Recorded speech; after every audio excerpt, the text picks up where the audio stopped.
புதுச்சேரி லாஸ்பேட்டை தொகுதியில் டெங்கு மலேரியாவை ஒழிக்கும் வகையில் சப்தகிரி அறக்கட்டளை சார்பில் கொசு மருந்து அளிக்கும் பணியை முன்னாள் சபாநாயகர் வி.பி. சிவக்கொழுந்து இன்று தொடங்கி வைத்தார்.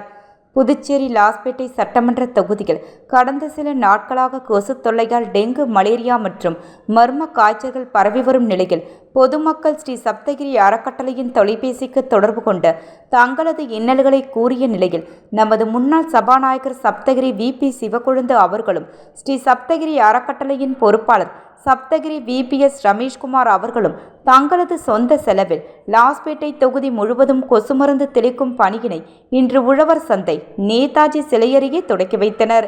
தொடர்ந்து சுபாஷ் சந்திரபோஸ் சிலை உள்ளிட்ட பல்வேறு பகுதிகளில் கொசு மருந்து அளிக்கும் பணி நடைபெற்றது. இதைத் தொடர்ந்து ஸ்ரீ சப்தகிரி அறக்கட்டளை நிர்வாகிகள் அனைத்து பகுதிகளிலும் கொசு மருந்து தெளிக்கும் பணியினை சிறப்பாக நடைபெற்றது. விழாவில் சப்தகிரி அறக்கட்டளை நிர்வாகிகள் பலர் கலந்து கொண்டனர்.